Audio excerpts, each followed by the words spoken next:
Equity Week is a national week of reflection on issues of equity in resource distribution in Kenya at the national and county levels.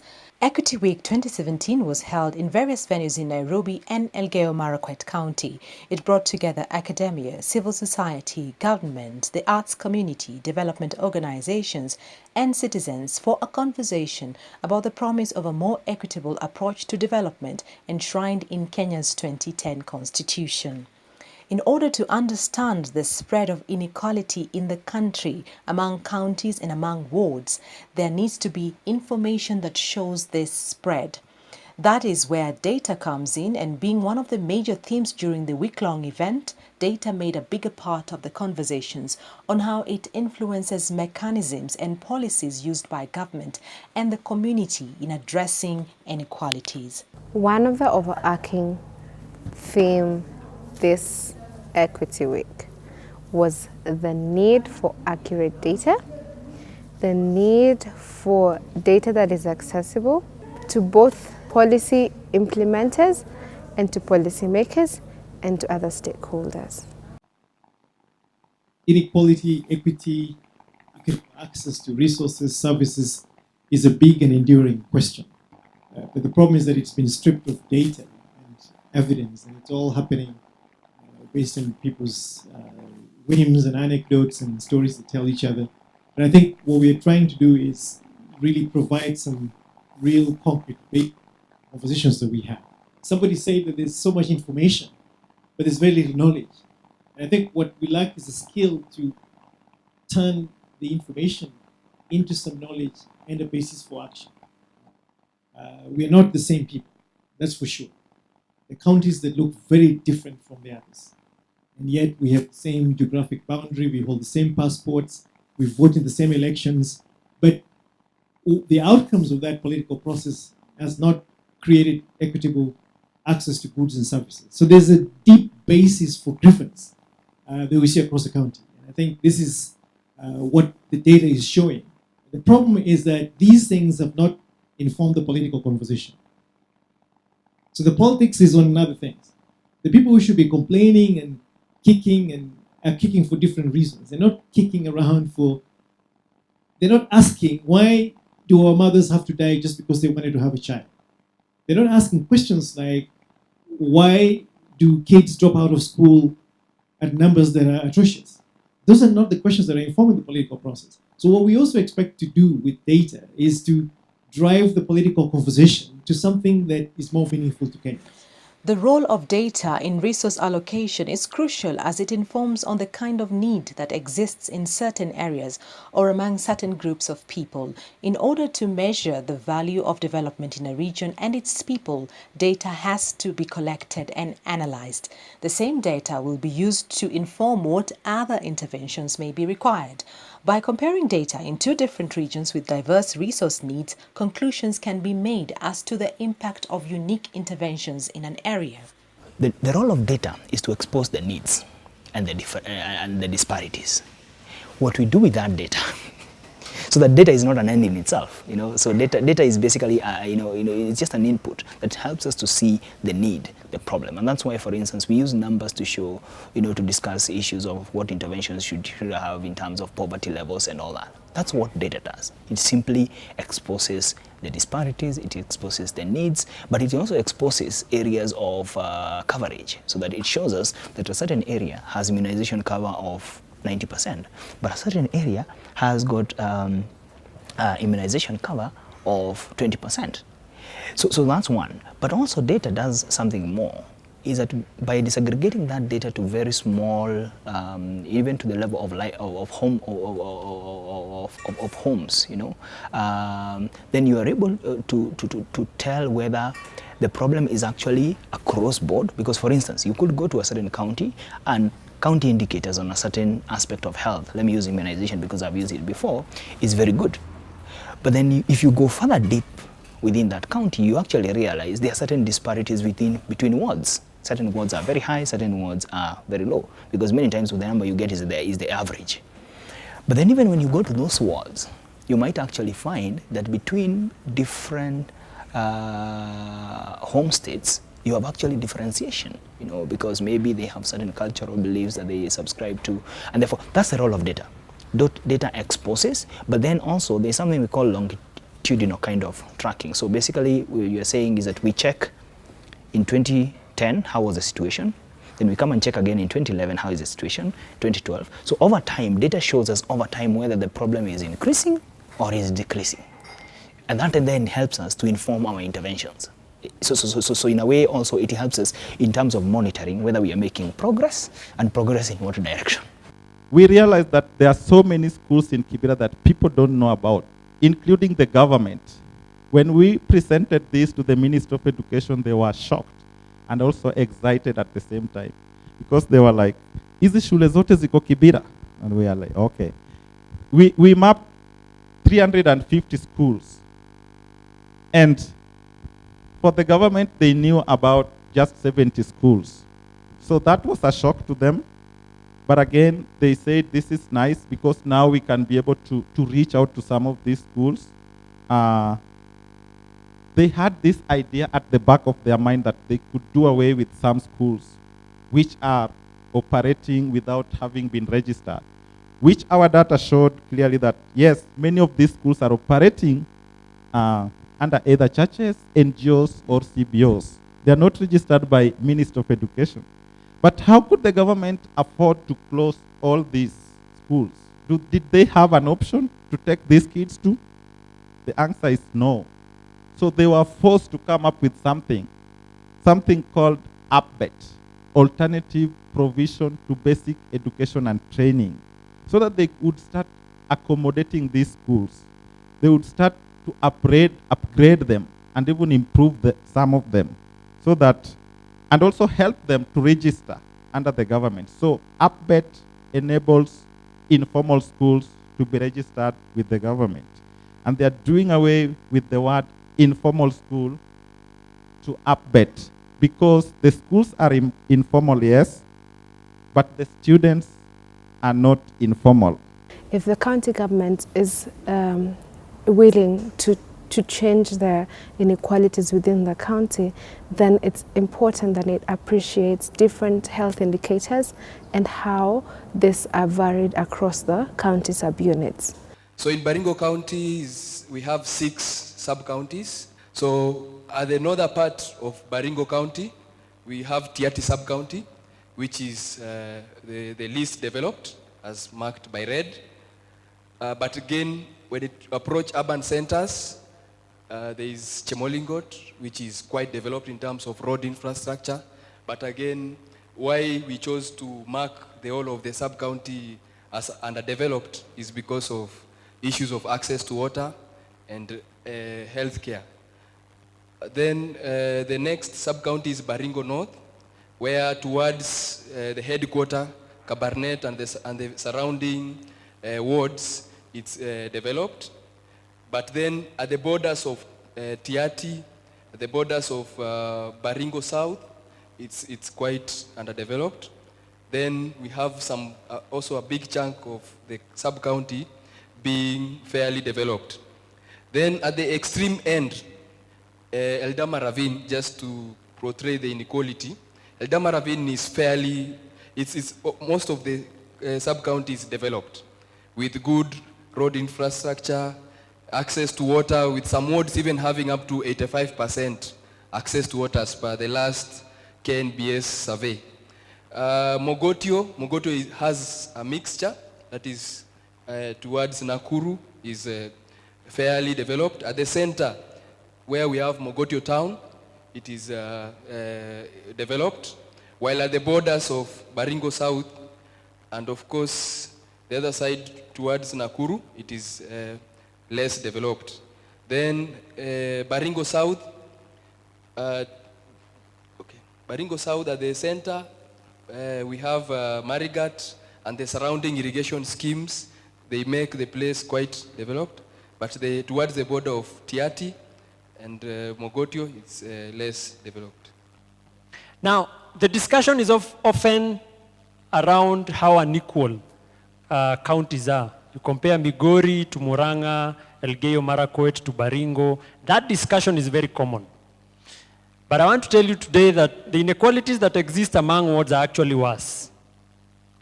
Katilia ward, somewhere in Turkana, has a poverty rate of 99%. It basically means every 100 people you meet in that ward, 99 of them are poor. Probably that other one person is just slightly above the poverty line. In Nairobi, there's a ward called Lower Savannah. Lower Savannah has a poverty rate of only 3%. So the inequalities that exist among the wards, even within the counties, are actually way wider than the poverty that you even have among our counties. There's a sub-county in Kiambu that has worse child and maternal outcomes than the average in Turkana. Now the question is why? So you'll be sitting around here and you're thinking the central Kenya is all glory and that. No. There are serious problems and inequalities within the counties. And I think what we want to do is how do we get to the sub-county level and then get a conversation around equalization. The same conversation we're having at the national level around equitable sharing of resources should go to the counties. Okay? So that MCAs are now asking the same questions that senators ought to be asking about distribution of the national cake. So data only sharpens the kinds of policies that we'll come up with, the kinds of laws that we'll come up with. So data plays a key role in understanding the extent of inequalities. We have implemented free primary education since Kibaki's time. Many parts of the country, you'll see the numbers have gone up. Every cohort of class 1 is, this time we hit 1 million for the first time. 1 million kids start class 8.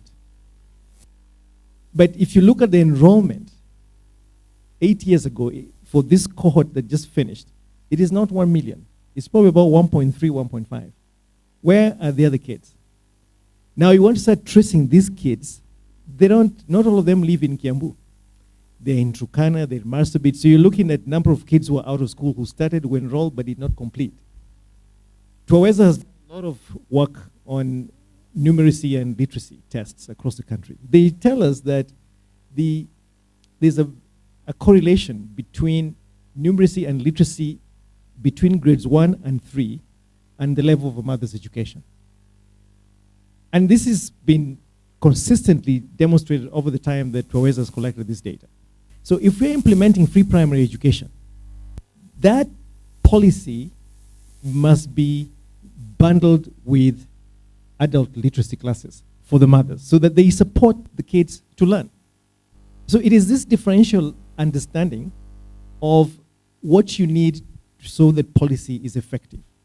So if we say that we have vast inequalities in access to health in the country, which we do, and we say that one of the primary mechanisms for addressing these inequalities is investing in health facilities, yet we have no data about how much it actually costs to run these facilities and how much money we're actually spending on these facilities, then it is very unlikely that we are going to be able to use this mechanism to solve this problem.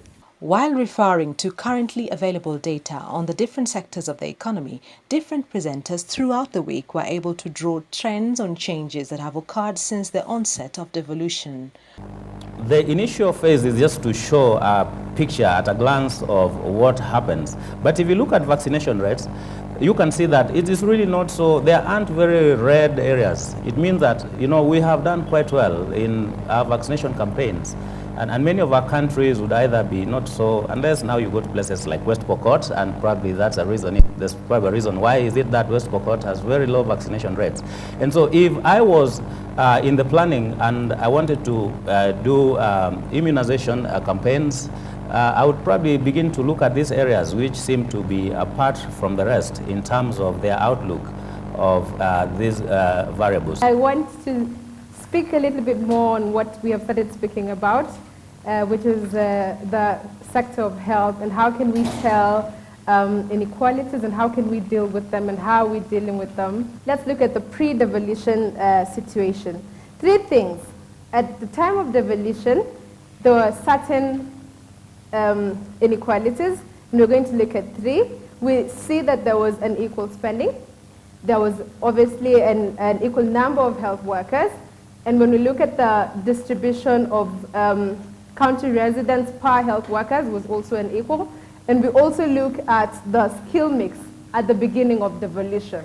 Then now we look at post-devolution. We got from 7 counties, and what we see is an increase in health workers, a positive change in health workers, but it's not similar.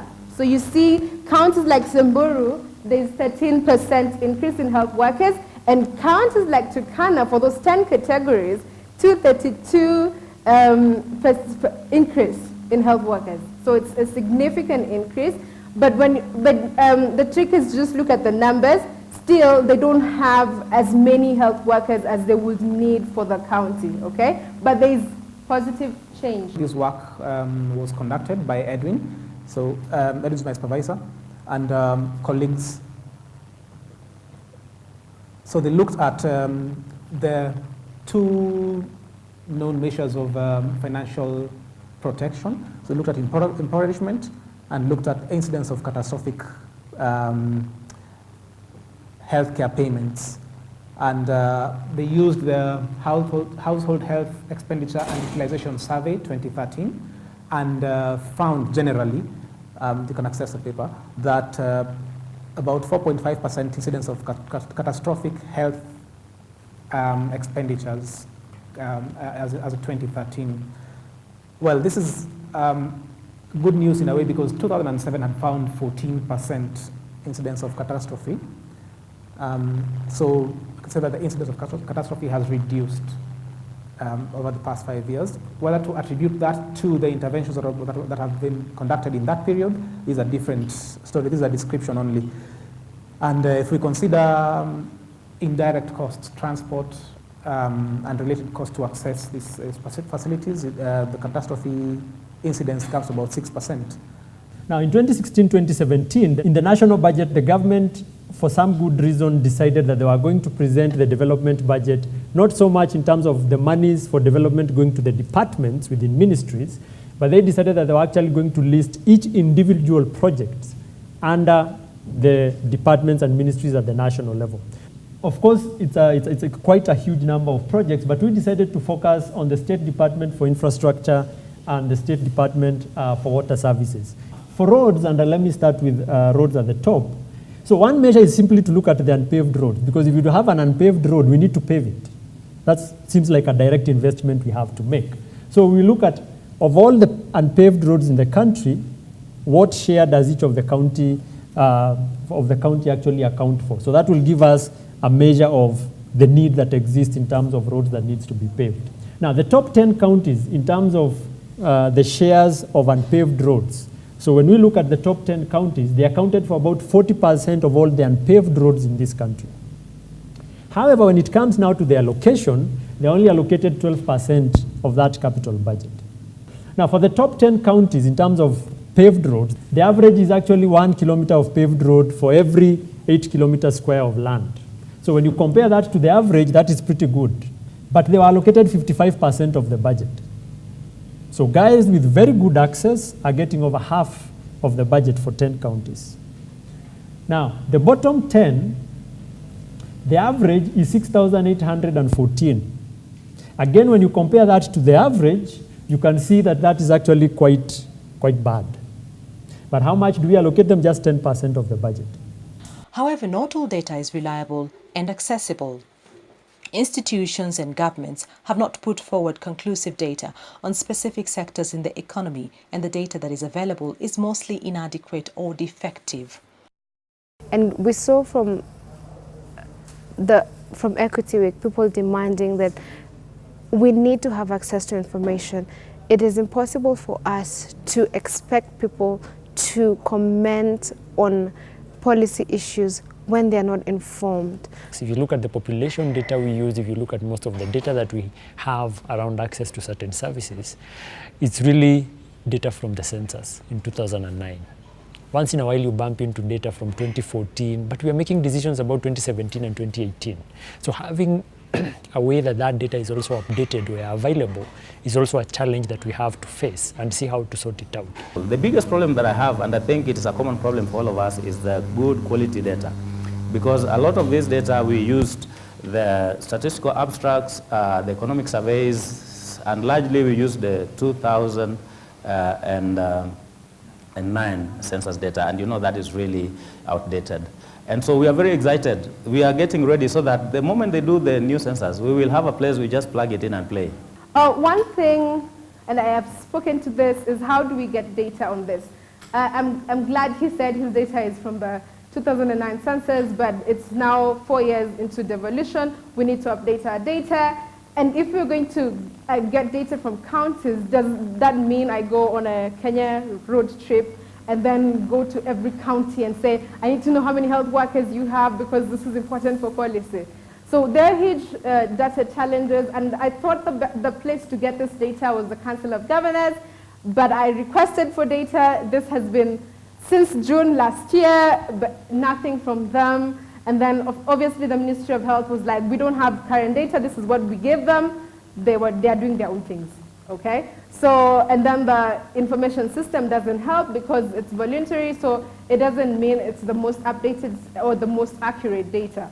But there is need for us to get a bit proactive in making sure that there is data that helps us. It's not just collecting data randomly. It's to say, I am a county, I need to understand the health status in my county, because the next time I'm preparing my county integrated development plan on the next budget, I need to be a bit more specific.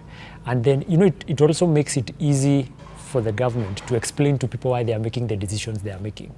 So it doesn't come out as we are spending money in Ward X because that's where the governor comes from. But it's more of we are spending money in Ward X because Ward X has the worst health indicators and we need to sort that out. And the fact that people can see that, then you also manage expectations. In a devolved system, somebody must take responsibility for collecting data from the devolved units, putting it together, and making it accessible. It is the only way for the public to engage. It is the only way for Parliament to exercise oversight. It is the only way for national policymakers to make intelligent decisions.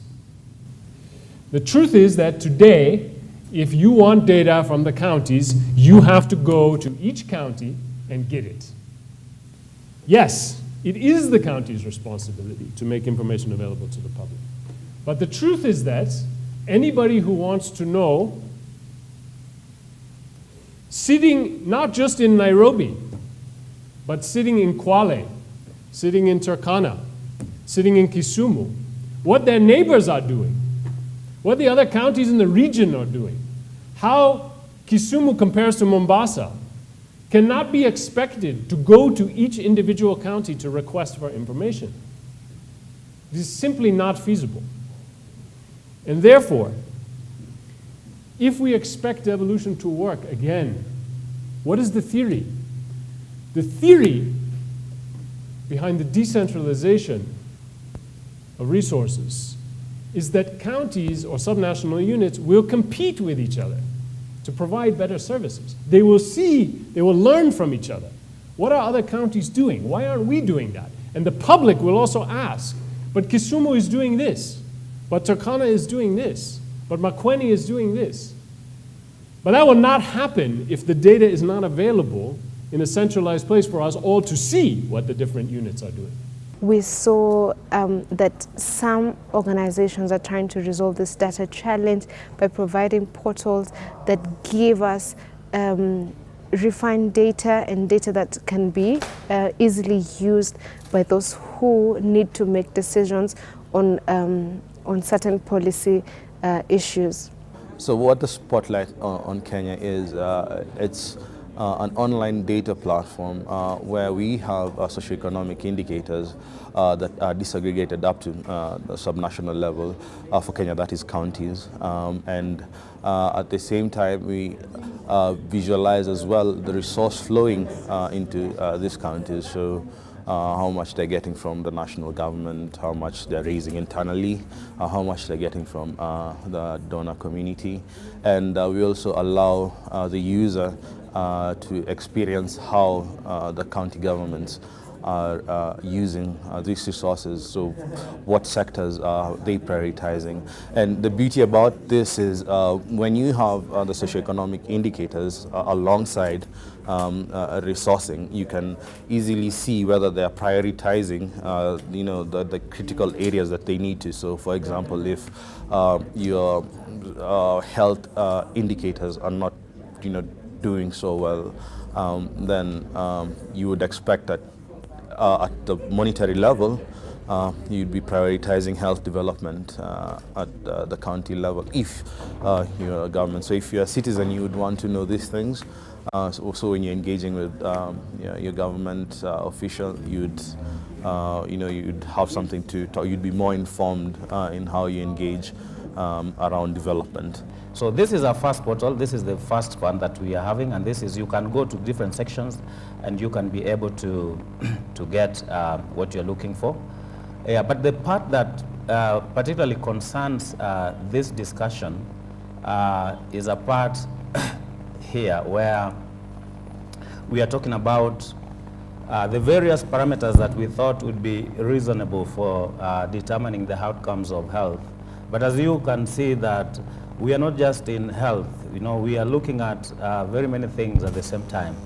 We are looking at infrastructure, education outcomes, incomes, health and sanitation. And under health, we have looked at so many things. We have looked at mobility, nutrition, access to water, sanitation, and even things like reproductive health. So we have clustered several parameters that we are looking at in this frame. And under of this, we have maternal mortalities, deliveries in hospitals, child mortalities, incidences of diarrhea, HIV prevalence, vaccination rates, because we thought then these would be very useful parameters in describing health outcomes. And of course, we have highlights, we have definitions. If you highlight there, you will be able to tell what that means. Our Spotlight on Kenya, it is an example on how we can use similar initiatives to steer or to help with evidence-based decision making. So we believe that with data, we can disaggregate data in terms of gender, geography, income, location, and disability. This can come together to show us where the poor people are, where there are the parts of the countries where the inequality is so much, the marginalized part of the country. So this data can be used in trying to address the gap in inequality that exists there. It is anticipated that these portals will go a long way in ensuring there are better informed and factual conversations and strategies on how to achieve equitable allocation of resources in the counties. So data, like I said, is the first step towards resolving inequalities. Once we know what our differences are accurately, then the kind of policies that we put in place, the kind of law that we put in place will appreciate this fact, and we will be able to improve our development strategy.